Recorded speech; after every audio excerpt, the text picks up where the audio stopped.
Hello,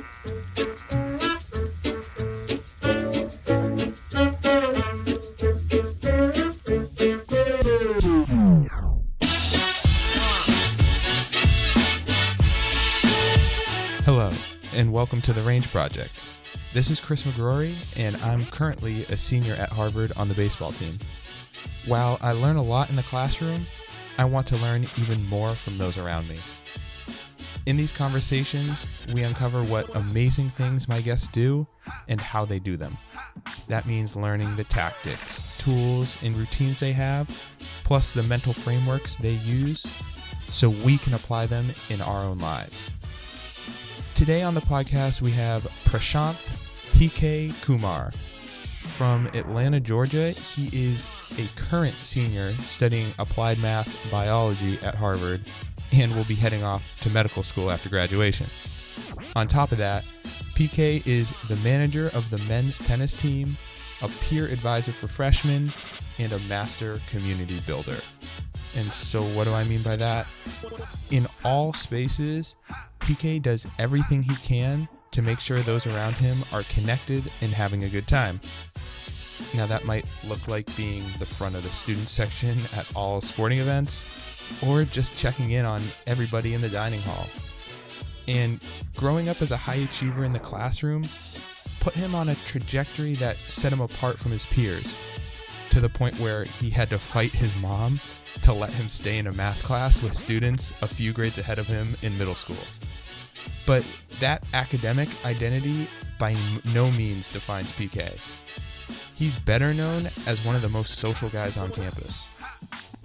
So in this conversation, we cover a lot, including his Indian culture, his framework for thinking about schoolwork and social time, and what he does when he's feeling stressed. Give you a hint, he takes out his journal.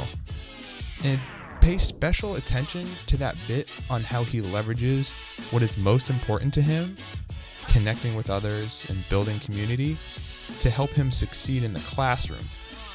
Thought that was really cool and unique perspective that can be applied to whatever we value. But at the end of the day, I just hope you're able to feed off of his contagious positivity and take some wisdom away from PK like I know I did. So with that said, please enjoy the conversation. 1, 2, 3, do it! PK, how you doing? Doing great when I'm with you. Best time of the day. Always with a smile, always with a lot of energy. So I was expecting a little flair on that answer. So, but I'm glad to hear it. I'm glad to hear it. Thank you for making the time. I know you're heading out kind of in flux, heading back home to Atlanta from the winter wonderland of Cambridge. So thank you for making the time in this crazy weekend for you. And I'm thinking we can just hop right in.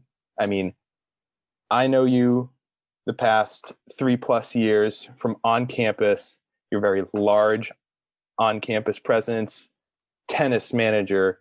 You're a genius on your way to med school. You're the front of the student section at every game, and you have a crazy social life where you know everybody and you're super positive. But I'd like to go back and tell me how you ended up spending your summers in Tirunelveli, India. Please fact check me if I'm wrong. Please help me on the pronunciation, and please tell me how you ended up there. Yeah, so my family is actually from there. So my mom is from Tirunelveli, which is how you pronounce it, but it's in the south side of India, basically on like the tip.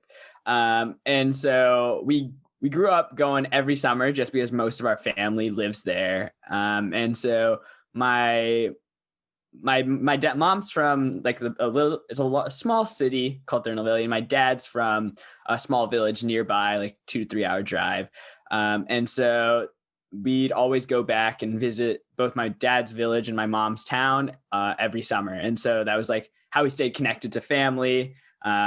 And since like my parents and like their siblings are the only ones in America, it's like a nice way to go see the rest of our family, especially in a different country. Gotcha.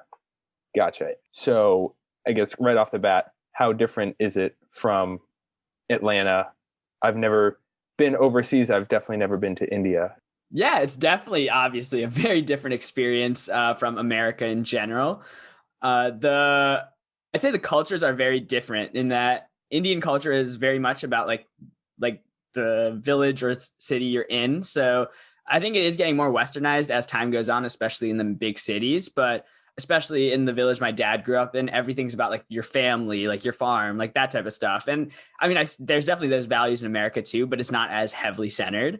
And I think as an American going back to India every summer, except last summer due to COVID, it helps that I speak the language. And so I'm able to communicate, but I'm still like an outsider. Like they know I've had this privilege of being brought up in America, like Right. luxuries, education, all of that. And so I'm definitely grateful for it, but it's not, you can't go to like India or like any third world or second world country and be like, oh, I have it so great. Like I should be like helping them. You got to be like more about engaging in the culture, engaging in the experiences around you rather than being like, oh, I'm coming from this point of privilege, I need to give back type of thing. I think that's how you get the most out of any country. Interesting, because my only experience outside of America was a baseball trip to the Dominican Republic we took two winters ago, so about 2 years ago. And it was a very community service oriented trip on top of the baseball, which was really cool. That was more like engaging with the locals, eating their food, talking with the fans in whatever broken Spanish we had, right? And that was more authentic. And then the more structured community service giving back, it seemed kind of fake. Yeah, I mean, I don't think this is a knock on like doing mission trips or doing like those types of trips. Right. I've done a Habitat for Humanity trip. Like they're super fun. I do think that you're getting a niche perspective of the culture in that sense, and that you're going with this like not savior mindset, but you're going to give something. Whereas the best experiences I have are when like the country has given something to me and that's helped me engage with the population there. So like when you go to restaurants or food, you don't ever want to go to like the very nice restaurants or the very like expensive, like Right. They know tourists are coming in. You want to go to like the street shacks or like the restaurants on the corners or stuff like that. And so I think that's a great way to do it. And food's obviously very important to me, but it's definitely a balance of both. I think is you can go there, you can do your mission work regardless of wherever you go, whatever country, but engaging with the culture beyond that is just as important.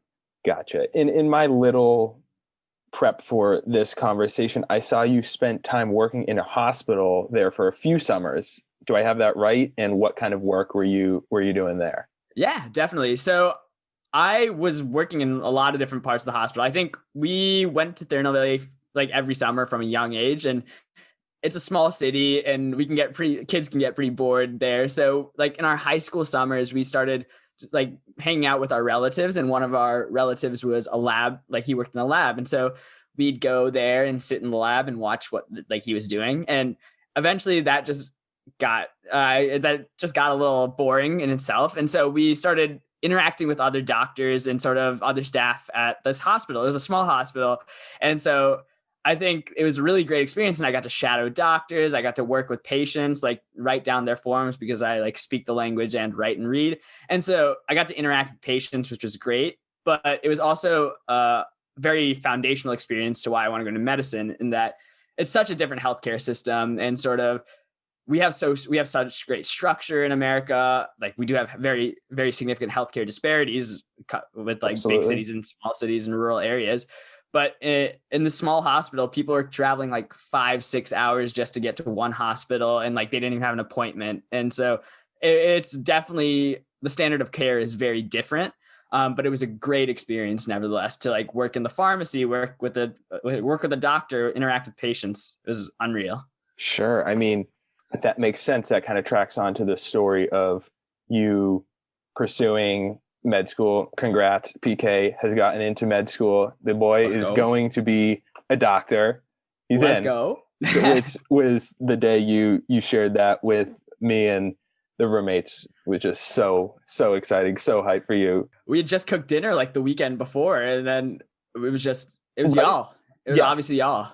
Yeah, it was the good food that you cooked, and that Indian cuisine that my my Irish tongue had not yet experienced. Exactly. Maybe you could talk a little bit about how important food is in your life, and maybe, I don't want to put words in your mouth, but connecting back to those summers spent in India. Yeah. So food's always been super important to me.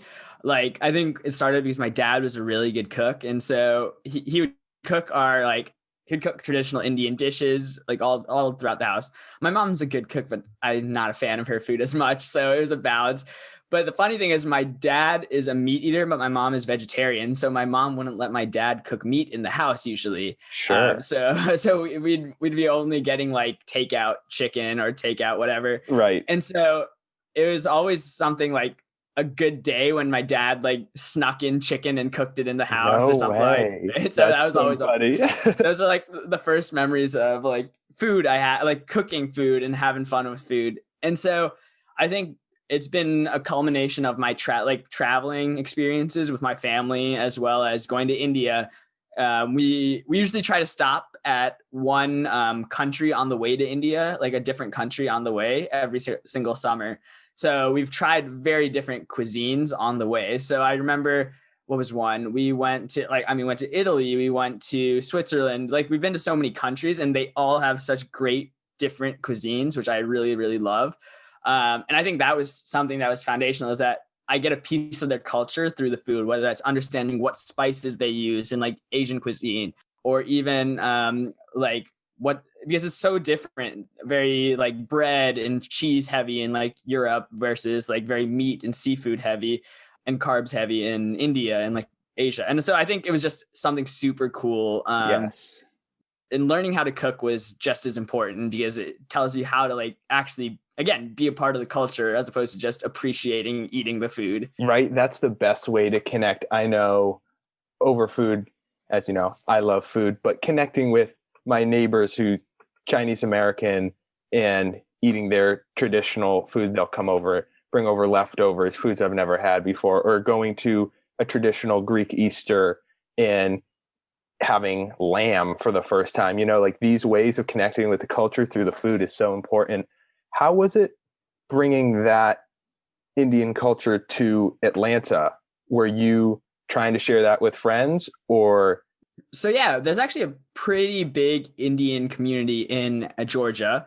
And so I think my parents picked where they wanted to live partly because of like it being closer to the Indian community. And so I always had a connection to like Indian Americans. We always go to Indian restaurants, like all of that. But I think I also had a unique experience where I went to a very small private school in like very wealthy part of Atlanta.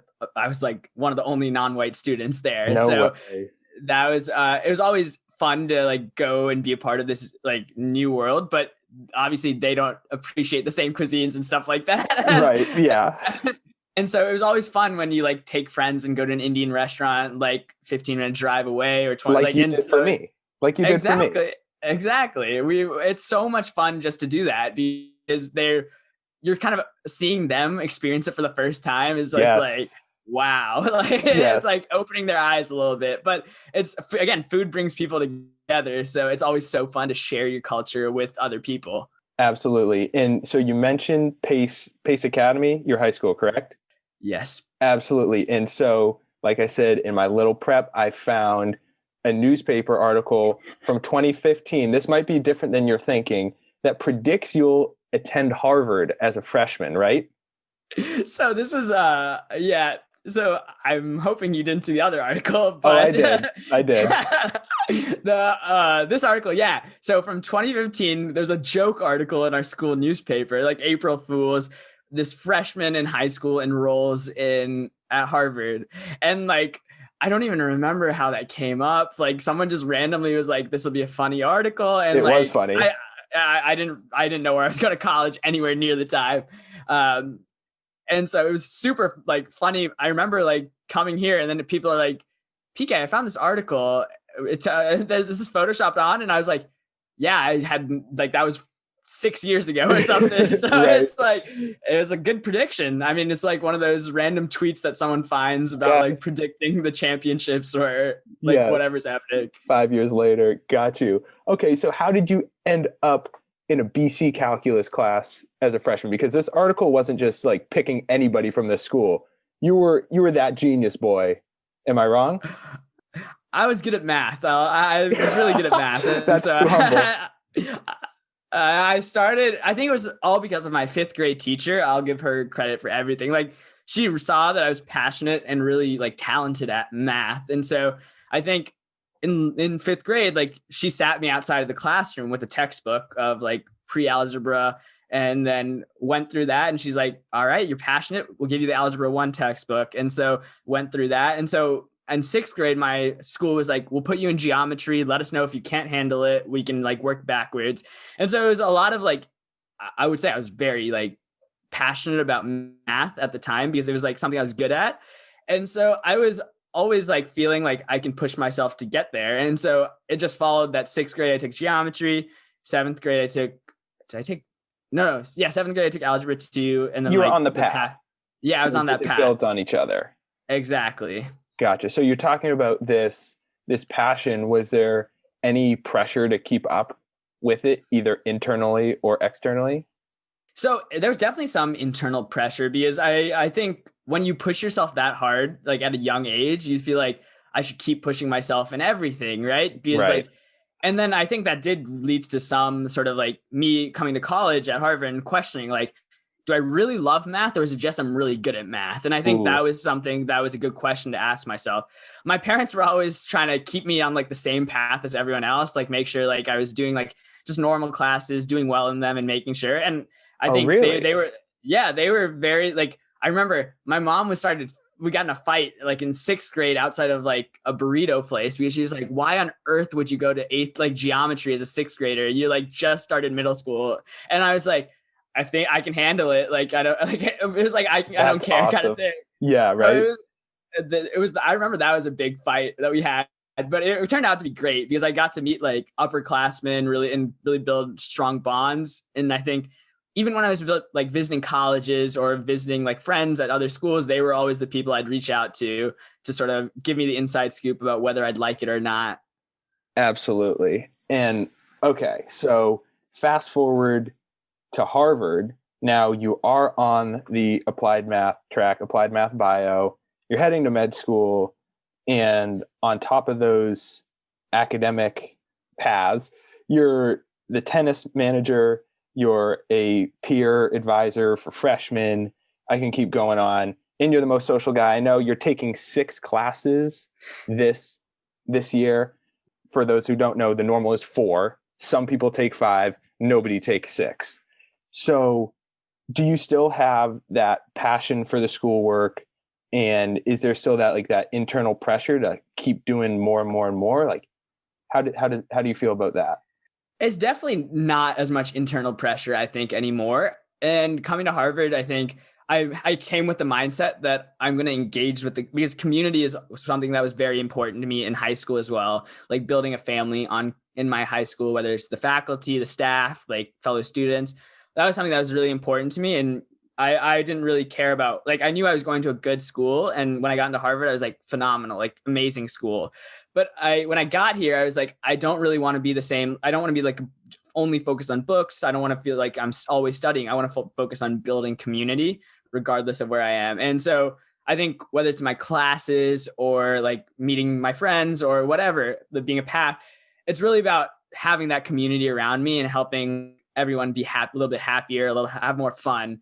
And school just balances in that because like, if I'm passionate about the people in the class and making sure that everyone's like close together, I feel like I'm having more fun in the class. Right. And it makes me want to put more work in. So it's all tied together, I think. And that community was like the most important thing to me. And it's definitely something that has hurt my classes, and that in a large lecture class where I can't build the same sense of community, my grades have definitely been lower. And that's definitely a pattern I've seen. Whereas in the smaller classes where I'm able to interact with my peers, my grades have definitely been higher. So I think if I had focused on like that internal pressure, my grades would probably be higher on all fronts. But I think this semester, especially like with all the classes I'm taking, they're all very small classes. And especially in a time when community is so hard to build with COVID, this is like my way of building community with those around me. Interesting, because that is such a different perspective for me, coming from a really good public high school, but I felt intimidated stepping onto Harvard. I need to read all the books. I need to do all the work. I did really well in high school, but not very many people came to Harvard from my high school. And so that's like a really interesting shift where you're like, okay, I've kind of proven it in the classroom. Here are some other areas that I want to focus on, most namely building a community. Exactly. So that's an interesting perspective for your grades and for your classwork. Yeah, and that's not to say like I failed out of any classes. Like I definitely put work in, but it's an interesting, like, I felt like I had proven myself coming from like a school in Georgia where like not like there was no one at Harvard when I had like graduated. So I felt like I'd already proven myself, and my family was very supportive of like everything. They're like, make sure like you do fine in school, but make sure you like engage outside, because that's what they know I love doing. And so I think it's been the perfect balance for me here. And you will never see PK without a smile, giving you a big hug or a big dap when you see him all over campus.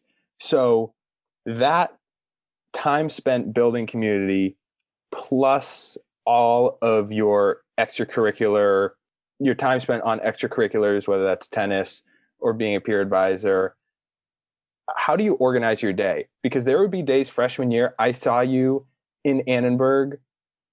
Like anytime I showed up, you were there, and I'd be like doing work. You would just be making the rounds. So how do you operate your day?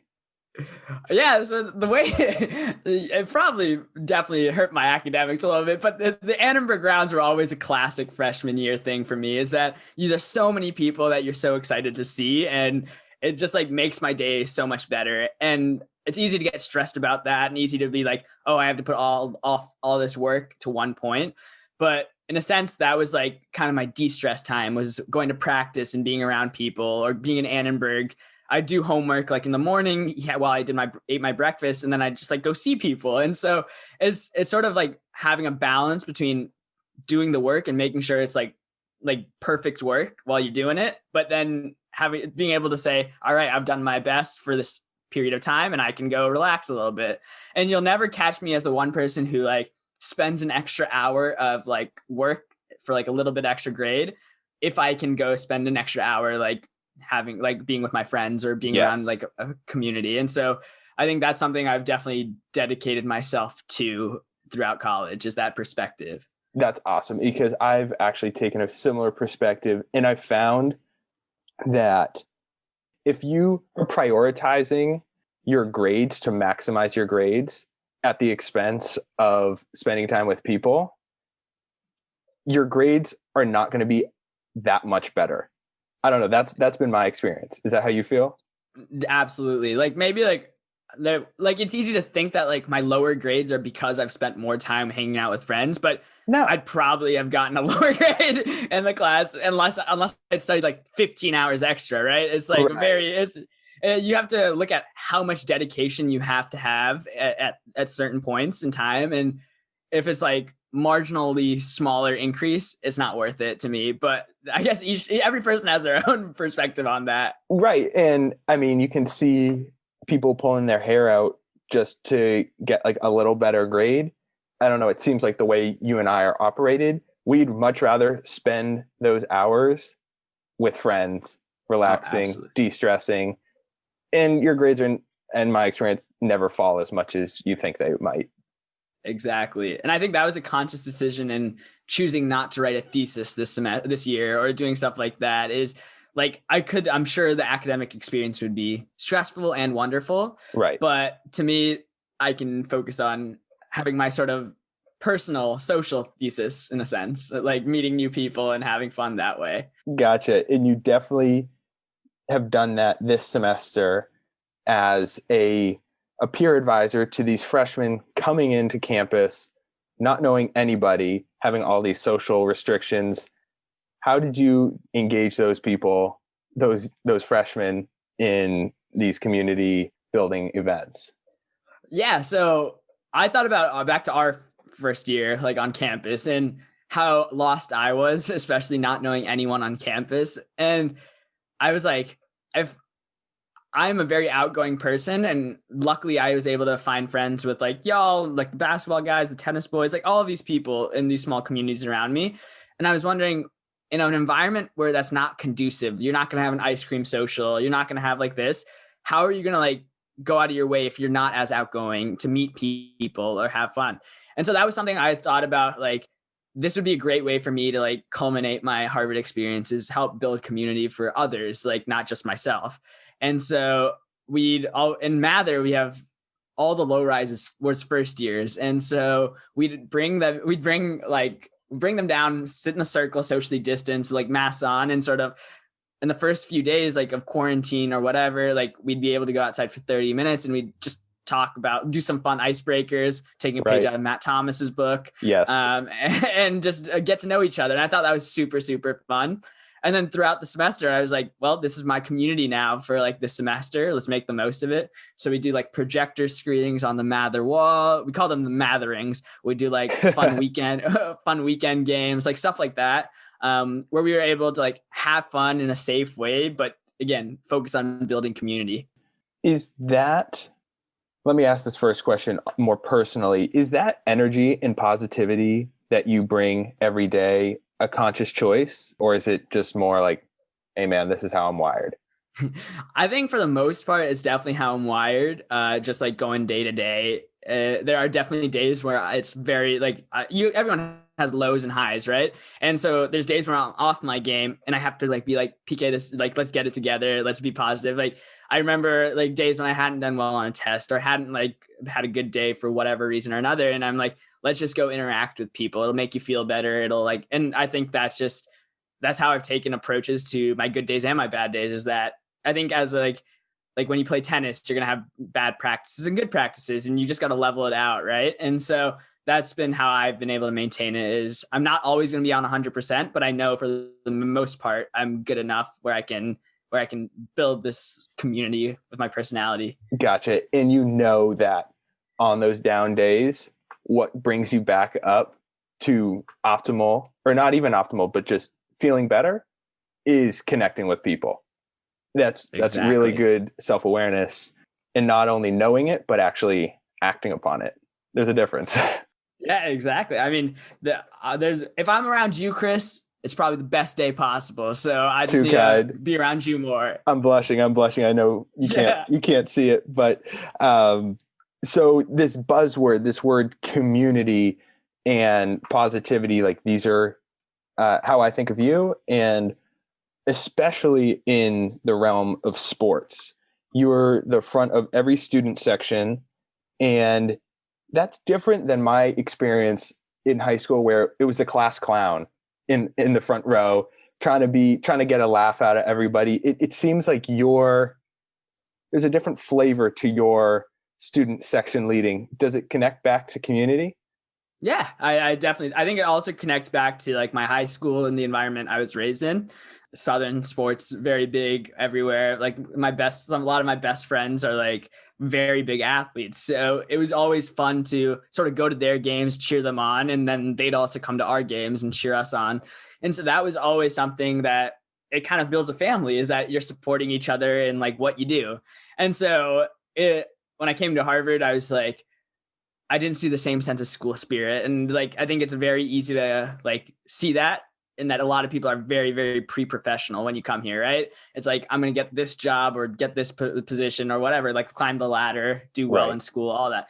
And so I felt a little lost in that environment. And I was like, I want to be the change like I want to see. Like if I was a first year, I want to be like proud to be here in the moment, as opposed to like proud of the job I get in the future because of it.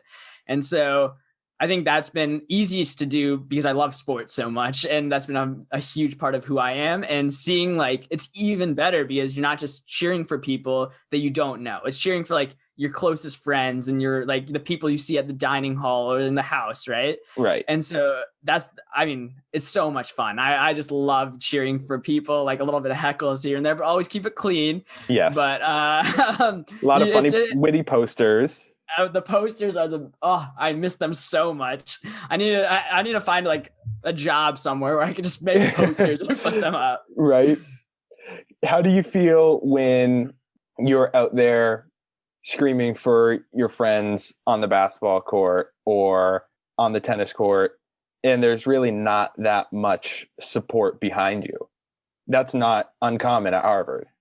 That is very much not uncommon. I remember like one game, I think last or 2 years ago, it was like going to overtime. It might have been a women's basketball game or a men's basketball. I can't even remember, but there was like 3 people behind me just at an overtime game that was insane. And I'm like, what is going on? Like, why can't we do this? And so it's obviously tough to see, but I've definitely seen like over the course of like my time here, it's getting better. Right? And I think that's something positive to think about, is like, you're getting more people to come support your friends, even if it's only at the biggest games, or even if it's like only a few games here and there.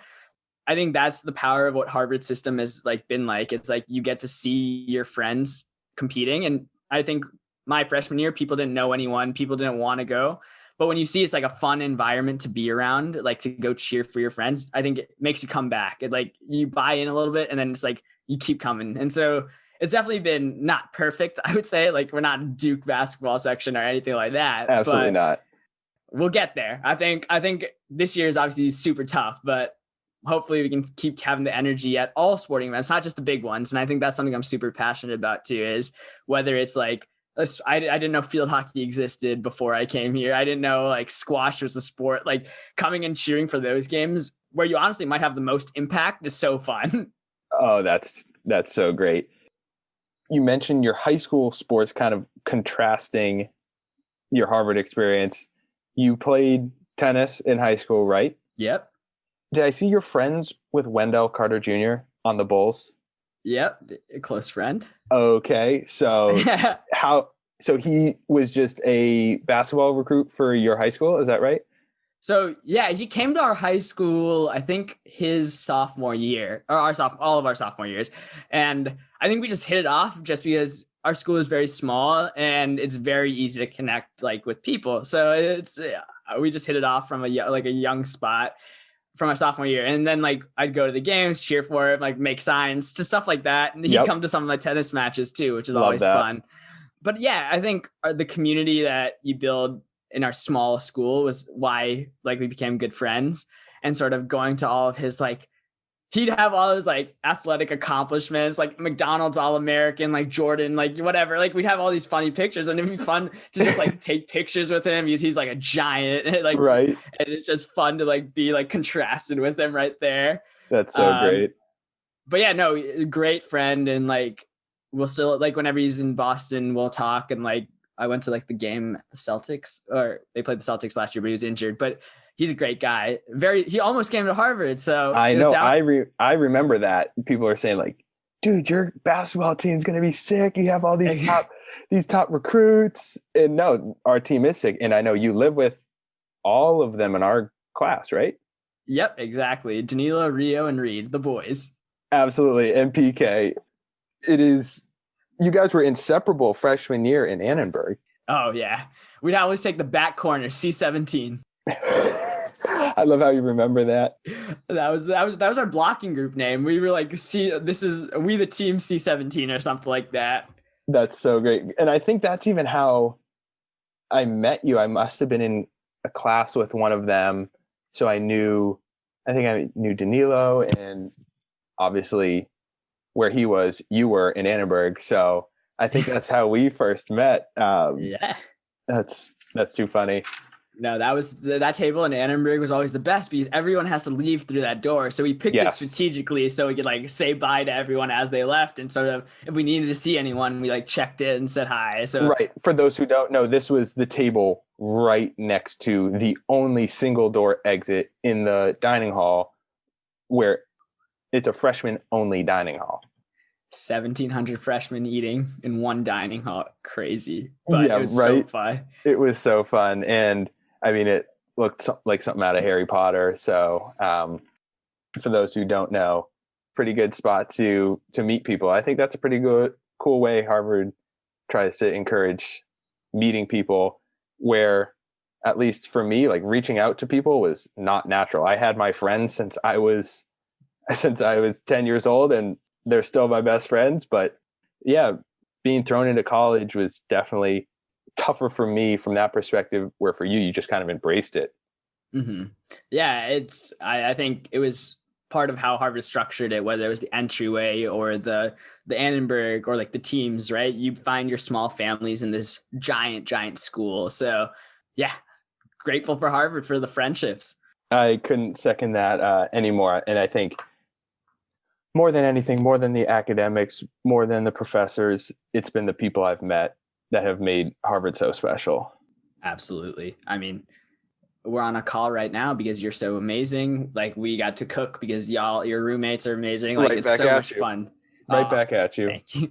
And maybe in a sharper transition, I would like to ask you a few rapid fire questions. They don't need to be rapid fire answers, but I would like to ask first, do you have 1 to 3 books that have greatly influenced you?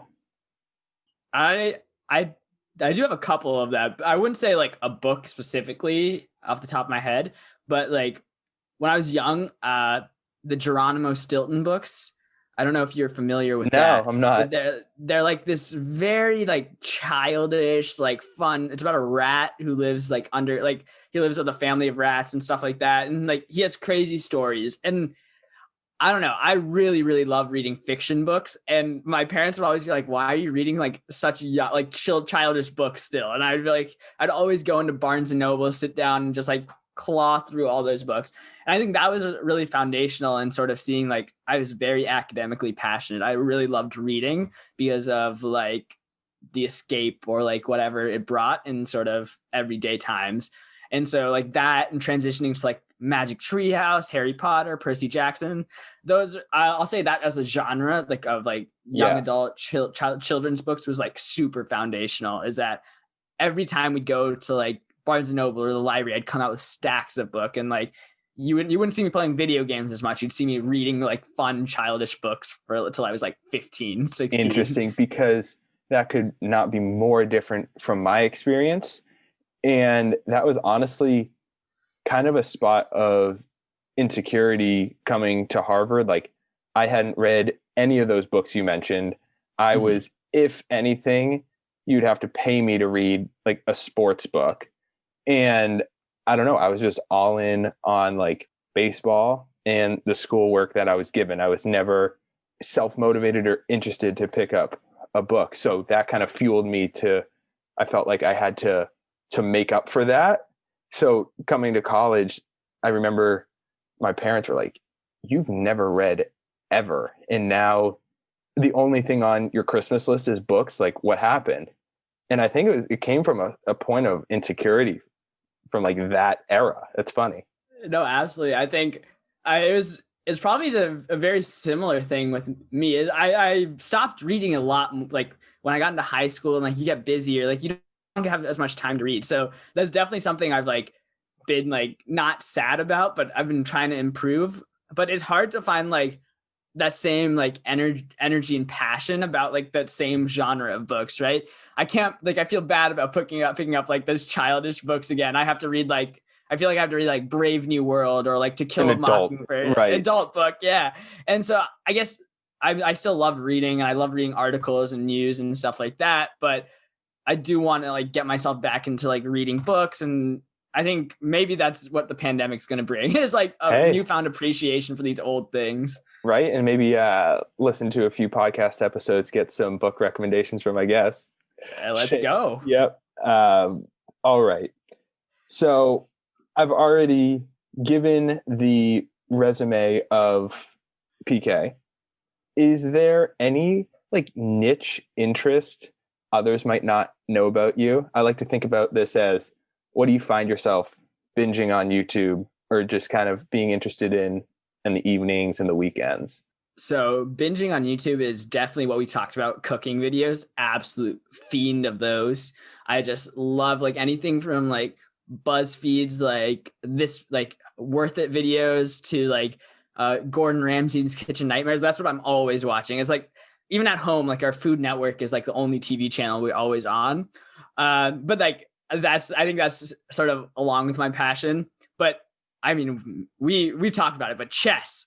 I'm a lover of chess, and it's been so long since I played because I used to play competitively when I was younger, and then I just stopped in high school, and like it's so much fun right now because Queen's Gambit on Netflix. I don't know if you've seen it, but It's on the watch list.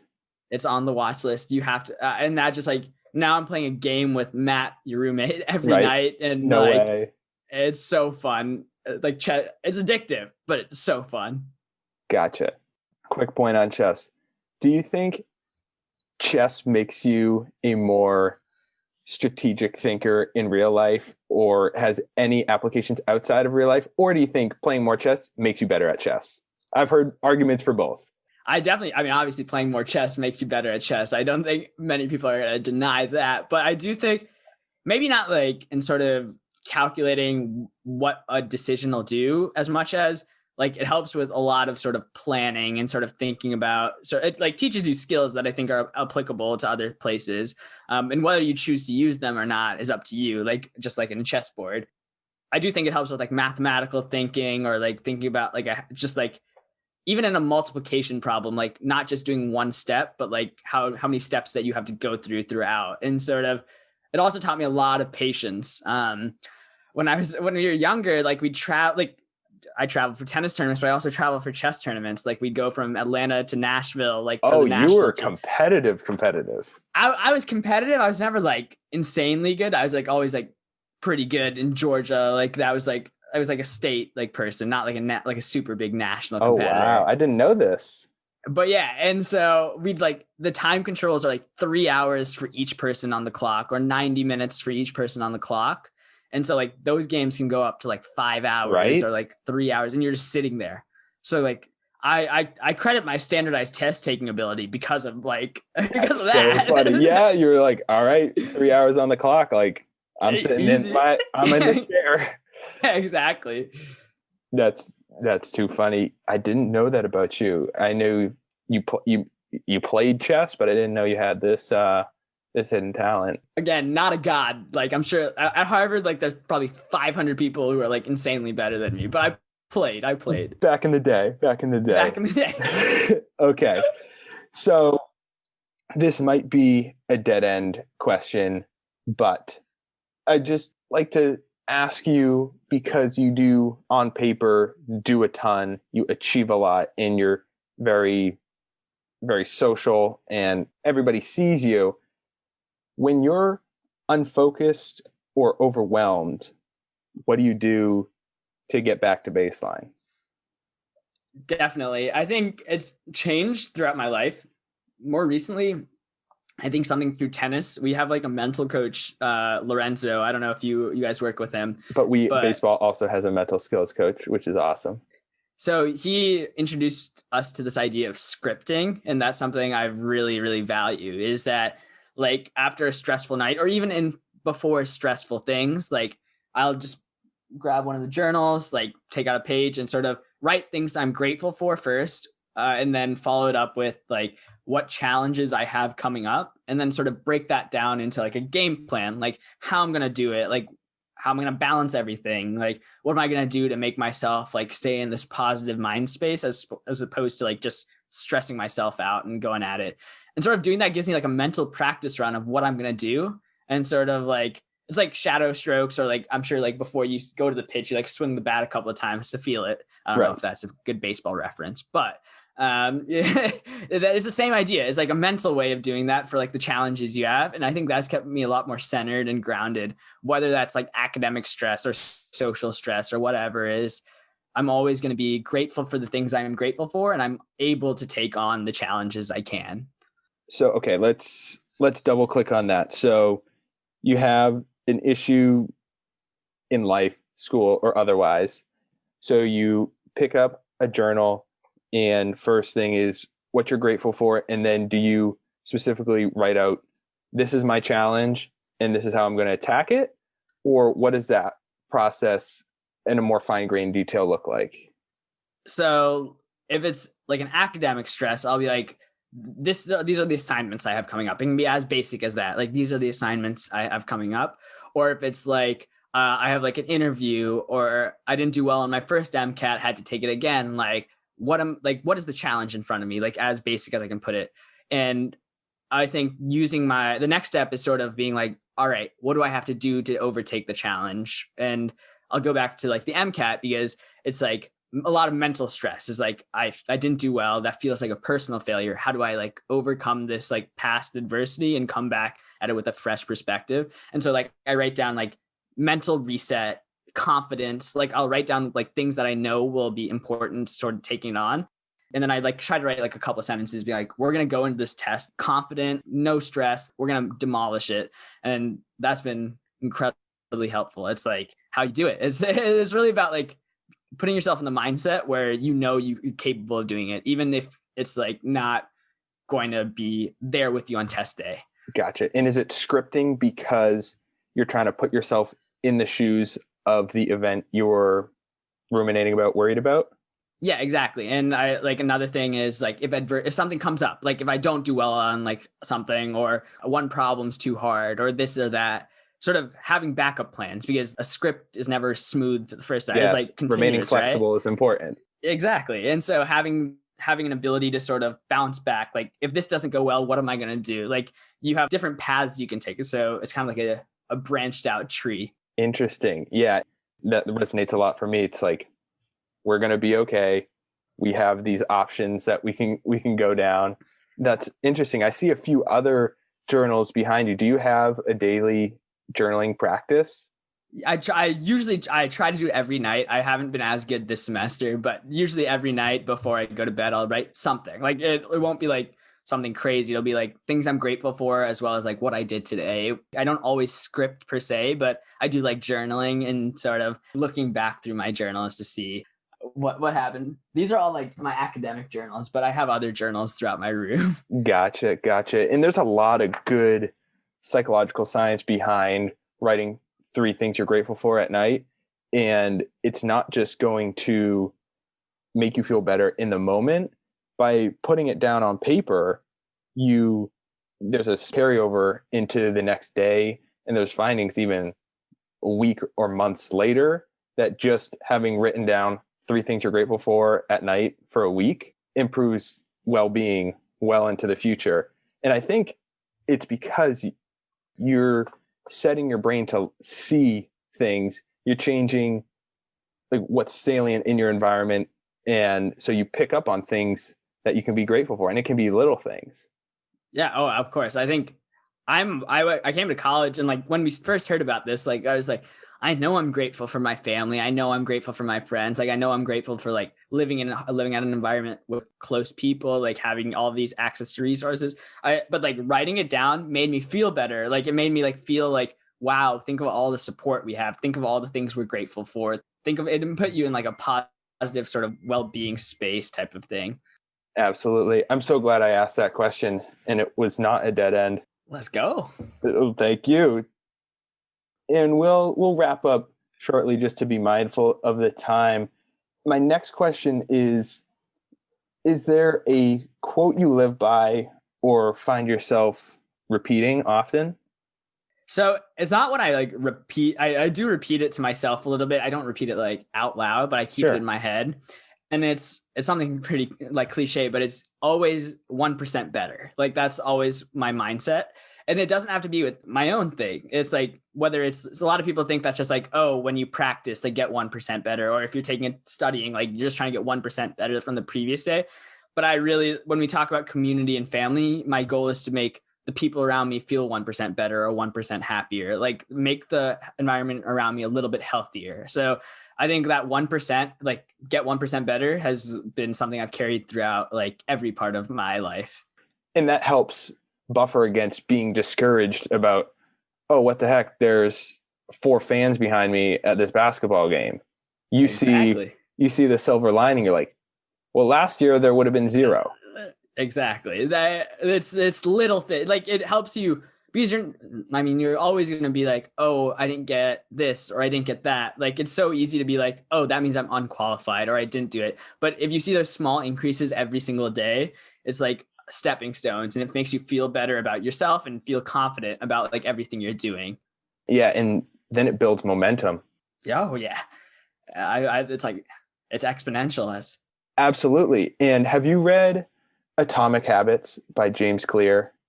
I haven't, no. Okay, It's a good so book. it's like a New York Times bestseller, short read, and there's a whole bit on getting 1% better. And it talks more about habits, how if you have a good habit and you have that 1% better mindset, you're on the path and you're going to exponentially grow over time.